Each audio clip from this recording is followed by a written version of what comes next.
In this video, we're going to talk about a Python library to control one of these electric drives or servo drives. Either one of these two, it doesn't matter. It's the same thing. So this one is a stepper drive and this one is a servo drive, but both share the same type of library. So this is going to be, as I mentioned, this is going to be a Python library. We're going to control it over Modbus TCP, although you should be able to control it also over Ethernet IP. Now, the drive that I'm going to work with today, it's a multi-protocol drive, meaning that it can be controlled over Profinet, EtherCAT, Ethernet IP, and Modbus TCP. But in Python, it's only Modbus TCP or Ethernet IP. Now, how do I find this library? You can navigate to the festo.com website and then type in Python. And then you're going to go to this section over here, downloads over here, and then expert knowledge. And then you're going to download this PDF file. Now, this PDF file is this one that I already have open, set up computer environment for festo-edcon. And basically, this just tells you how to install the library. But somewhere in here, you're going to get a website here. You're going to be taken to this website, which is the gitlab.io, where we have some documentation for this Python library. Anyways, so before I go into the Python part of this video, I'm going to briefly touch on the basic configuration that we need to have on the drive. So we're going to start with Festo Automation Suite. This is a software that's utilized to commission the drives, and I already have it open, so I'm going to scan for the device. Now, before I go into that part, let me show you the hardware that I have here today. So this is the hardware. As I mentioned, I have this stepper drive right here. I have two Ethernet cables going into it. This on the top, this is the X18 port. This is the programming port. So this is for commissioning, right? This is where we're connecting with the Festo Automation Suite software. So this software, right? Now, the red cable here on the back, this one, or on the top, I guess, this one is the XF1 port. There's actually two ports, one in and one out, right? So these are switched. But this port is the one that would be going to your Python device, whether that's a PC or a Raspberry Pi or whatever it is that you're controlling it with that's running Python. This is the actual communication port for process data and all of that. This one on the top is parameters. And then the other connections that I have here is on the bottom, I have 24 volts going into the drive. And then I have encoder signals and power to the motor, okay? And then this is the motor that I'm going to be using. So let's go back into the software, device scan, and there is a device, Axis 1, it's called. I already had a program on this one, so what we're gonna do is we're gonna add it to the project. If you wanted to, if this was a brand new drive, actually let's do it as if it was a brand new drive. So you would add it to the project. So now the device has been imported, as you can see here. I'm gonna click OK. And then I can go to the home option here on the top left, and now I see my Axis. I'm going to double click on it, and that's going to open the plugin for that device. Alrighty, so there is the plugin. Now, if I was to configure this drive from scratch, I would specify some stuff here like the motor. In this case, this is the part number that I'm utilizing. As I mentioned earlier here, I don't have any axis, like a mechanical axis attached to it. It's just an open shaft. So I just declare this as a user-defined rotary axis with unlimited position and range, and then a user-defined mounting kit, right? No gearing. There's a couple of things that are very important to set here, and that is the communication protocol. So let's take a look. It's gonna be under, I believe, under field bus right here. So you want to make sure that you have this set to Ethernet IP and Modbus TCP. As I mentioned, what we're going to be using today is Python through Modbus TCP, okay? So keep that in mind, and then later on, Actually, we can talk a little bit about it now, but we need to set these factor groups as well. So this factor group, the default value is -6 for position, and this is basically the decimal points, right? So if you have a -6, you would add 3 additional points, so 0.001 or 0.00001, and then -3, it's just 3 decimal points. Telegram, it's very important that we set it to Telegram 111, which is the basic positioning telegram that we utilize. And that's about it. Other than that, I mean, on the application data, the rest of the stuff, it's basic application moment of inertia. As I mentioned, I have an open shaft, so put a very low value. If you want to know more about how to commission this software, there are more videos on YouTube on how to do that. I believe on the Festo Service YouTube channel. Anyways, so let's connect to the drive. I'm going to click connect and make sure that we are able to go online. And then the first thing that I always recommend is that you enable the control from the software right here, plug in PLC, and then you enable the power stage. And then go to this control section on the top and then make sure that you are able to jog it manually. Well, before jogging it, you have to home it. I have the homing to actual position. So once I homed it, you can see that it's now at position 0 revolutions. So now I can home it. So you want to make sure that you're able to home, to move back and forth. So that's really good. That will confirm that all of your electrical connections are set and all that. Okay, so now let's go to the Python side of things. It's very important that you disable this plugin PLC control. Otherwise, you're not going to be able to control it with Python because it still thinks that the Festo Automation Suite software has the control. Okay, so now I'm going to go to Designer Studio, not Designer Studio, to Visual Studio or Studio here. What's it called? Visual Studio Code. Yeah, Visual Studio Code. I already have a file or a folder open. What I'm going to do is I'm going to create a new venv or virtual environment. So here we go, Python create environment, venv. I'm not going to use conda.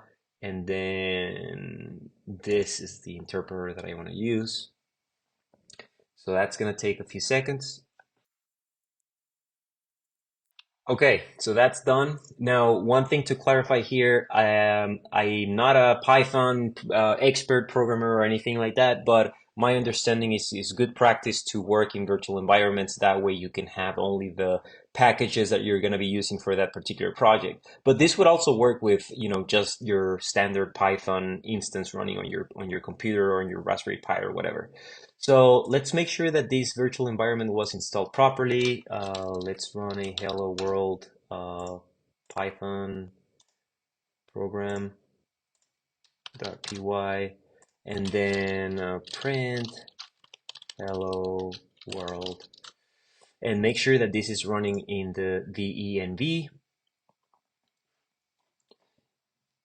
Okay, it is, and we see it by checking this over here. So it is running on the venv. Now let's see if we have pip installed. Pip, it's going to be what we use to download the library.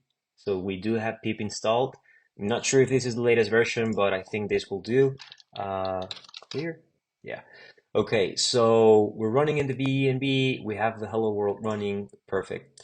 So now let's install the festo-edcon library, and we're gonna do that by navigating to or executing this command. Just give me a second. This command. So if I go to Edge, this command right here. So pip install festo-edcon. So I'm gonna copy that, and then let me bring you back to VS Code, paste, and then run that. And that's going to install the festo-edcon library along with all of its dependencies. That should take a few seconds. As you can see, it's done now. Perfect. So now let's have a look at the things that we have in this library. So if I go back to Edge, now you can see it here. Let's take a look at these examples, Modbus examples over here on the left. Modbus examples, and here's the, I guess, one of the most basic ones, position. I'm gonna copy all of this, and let's take a look at what's going on in here. So copy that, bring it over to VS Code. Of course, I need to create a new position.py, and then paste that there. Let's clear this terminal. Okay, so what's going on in here? We are importing some modules here. So Modbus, motion handler, and logging. I found out that this logging is very useful. I'm going to show it to you here in a second. But logging, and then here it executes these logging. Basically, it's running constantly a log function in the terminal. Here we have to specify the IP address of the CMMT on the XF1 port. So let me bring that camera back again. This IP address right here is, whoops,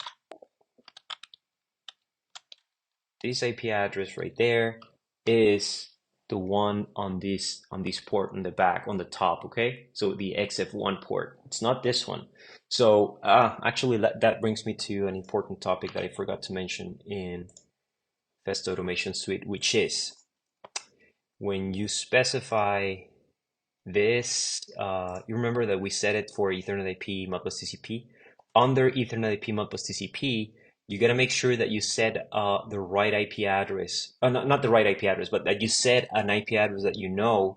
This IP address is for this port on the back, okay? So remember that, because that could be confusing. This IP address here, 192.168.1.180, is for this port, the blue cable, and this one over here, 192.168.1.181, is for this port in the top. Okay. Alrighty. Now, it might be that when you set this IP address, it doesn't immediately take it here as active. So what you're going to need to do is, when you change it, you store on the device, and then you restart the device. You can power cycle the device, or you can do a restart device. After it boots up again, it should come up as active, okay? Alrighty, so now that we have cleared that, let's go back to VS Studio. So here we need to set it to what? 192.168.1.181. So it's 1.181. And then, okay, what else happens here? It runs this this program or this method. I don't remember how it's called in Python, or this function. I don't know what it is called, but it runs this and it acknowledges any faults that might be present. Then it enables the power stage for the drive. It runs a homing sequence, and then it executes this position task. Now, if I was to do a new one, position task, so you can see what that asks for. So the first value is position, then velocity, and then you can specify whether it's an absolute move or a relative move. And the default is false, which would be a relative move. If you set it to true, then it would be an absolute move. So, okay, it's understandable.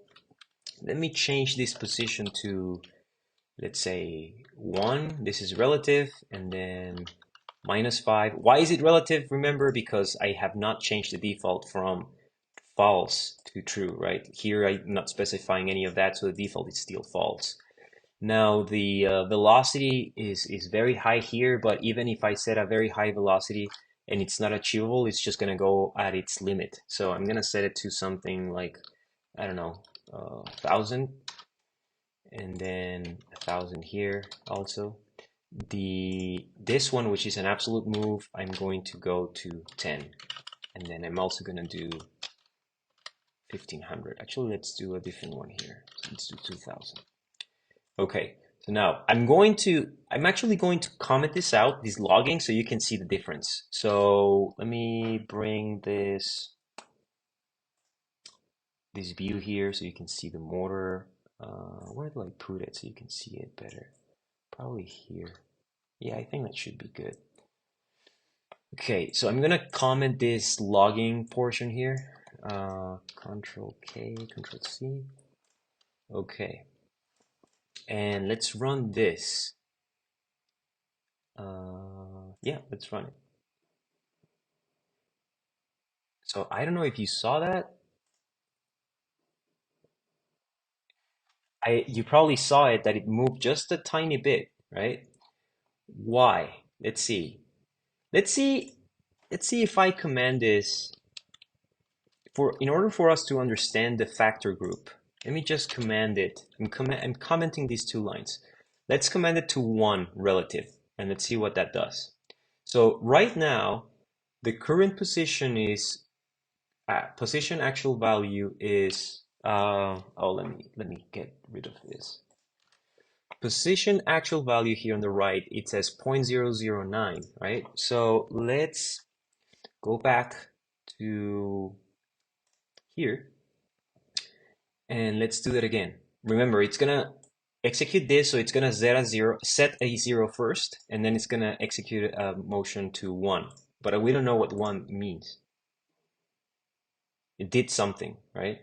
I know it did something. Actually, let's bring this logging back in. So now you're gonna see what that does. Run it. You see?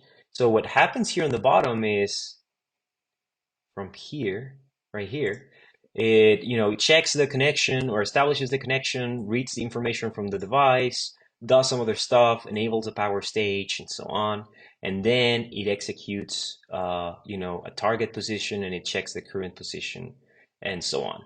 But I'm curious to see what is the actual position. So it's like nothing. Why is that? So let's execute that again.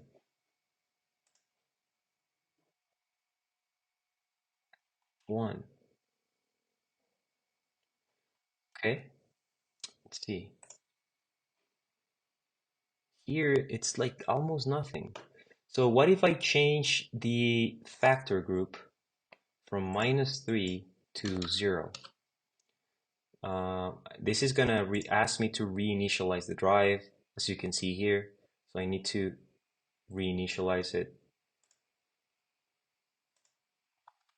And that's just gonna take a second. It's done now. So let's see now.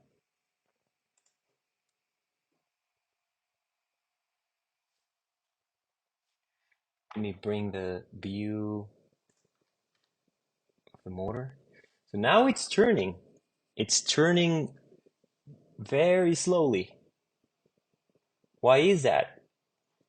Because this is set to -3. So I didn't say move at 1 revolution per minute. I said move at 0.001 revolutions per minute, right? So it's moving very slowly, but it's still trying to do it. This is still logging, and it's saying my target is 1 and my current is 0. Let's see where it's at right now. It's at 0.72. So it should make it here in a couple more seconds, or a few more seconds. It's almost there. 0.94, 95, 96, 97. There, made it. Okay, so now it's at 1, almost at 1. So now this is done. Let's change this to 0 as well. So it's a 1-to-1. Everything that I send on Python, it's a 1-to-1 relationship. There's no factor group.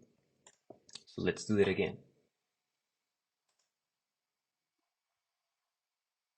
So now it did it. If I go back here, I just realized that you're probably not seeing the actual position as I'm seeing it. Let me move this here to the bottom so you can see it. Apply.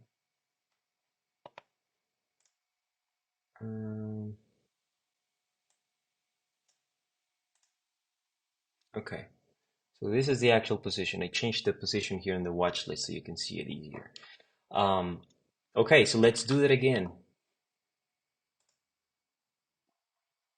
So now it's doing a full turn, and the actual position says that it is at 1.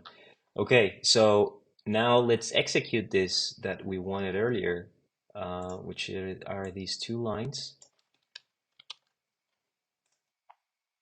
So now it's gonna go relative to one revolution, and then it's going to go back 5, and then it's going to go to absolute 10. So let's do that. There's the 1, there's -5, and then 10. And it did it. It's done. Stopping motion, wait for drive to stop, drive stop, finish position motion task. So utilizing this library is pretty simple. If we take a look at the logging is great. I really like this function. Now let's take a look at another example. Another let me see here so I can show you the right screen. Let's take a look at this other one.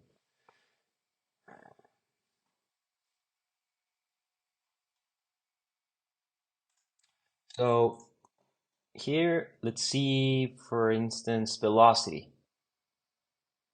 So velocity, it should be approximately the same thing. I can see that it has a delay there for something. So velocity, oops.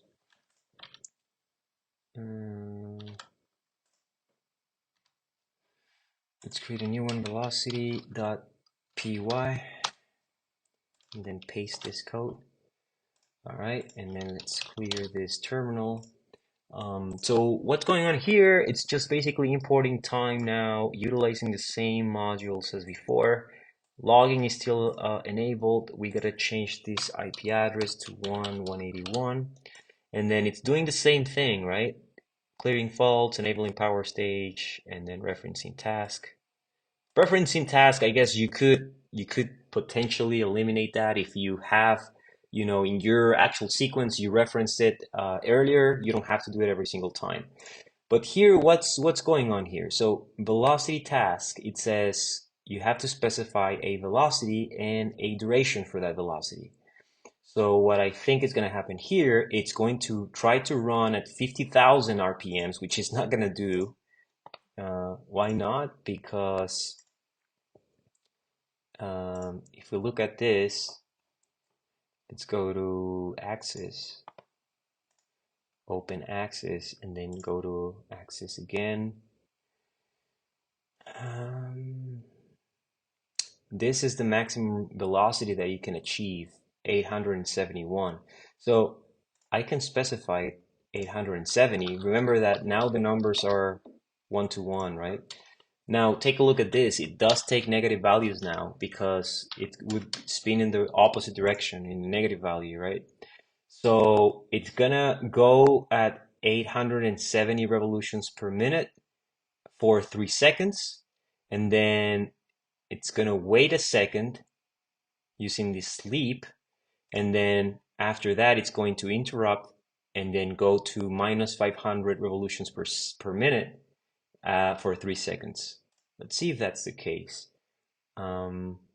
Execute this. Okay. 3 seconds have passed by. Slept for 1 second and then executed the other motion. I'm gonna make this bigger so we can monitor the speed if it is in fact doing 170. I'm gonna do 15 seconds and then 15 seconds here too. So let's run this again. And then let's go to Festo Automation Suite. Let me get rid of this. So where's the actual velocity? Right here. Velocity actual value, it's oscillating 870 and so on, but the set point is 870. Now 1 second for sleep, and then the set point is -500 revolutions per minute, and then the actual is -500, and so oscillating, right? Because we don't have a load and whatnot, but it works. I mean, it works fine. Let's go back here, and yeah, this is pretty cool. What else do we have? If we go back here, let me just try another one. Oops. Let's go back to Edge. Velocity. What about this jog? Oh, okay, this is cool. So jogging. Copy this. Bring it over here. create a new jog.py. Paste this. I like having a clear terminal so I can see what's going on. Modify the no 181 I said, right? And then so here is just gonna jog. What's it? What is this? True and false. Positive. Oh, okay. Jog positive. It's set to true. Negative is false, and then incremental. Okay. Please note that the jogging motion stop if both positive and negative are equal. Okay. And then the duration in seconds. Interesting. Okay. So this should jog forward for 3 seconds. Let's have a look. It's jogging. Now, you probably don't hear it. I do hear it, but there is a change in speed, and I'm going to explain that here in a second. So I'm going to run it again. You see? But then it starts moving faster. That is, and I've had this question before, like why is it doing that change in speed? If you take a look at here under axis, let me just get rid again of this camera view. Under axis, there is an option here for jogging. Where is it? Manual movement. Here it is. Okay, so there are two phases. One of them is a V1, and then the other one is a V2. And this is an automatic thing that it's inside of the drive. So it starts moving slowly for a defined period of time, and then it makes a switch to a higher speed. Higher speed within jogging speeds. But you can also change these here, these values, right? So as you can see, T1, it's going to run for T1 or 2 seconds at 12 revolutions per minute. And then after 2 seconds have passed, it's going to switch to 24 revolutions per minute. And then it's going to keep going until you release that jogging. So anyways, I just wanted to show you this VS Code or this Python library real quick. I'm pretty sure that there's a lot of things that can be done with this thing, especially for someone that it's really good in Python. So feel free to drop any comments on the comment section if you have anything to discuss about, and hope you enjoyed this video.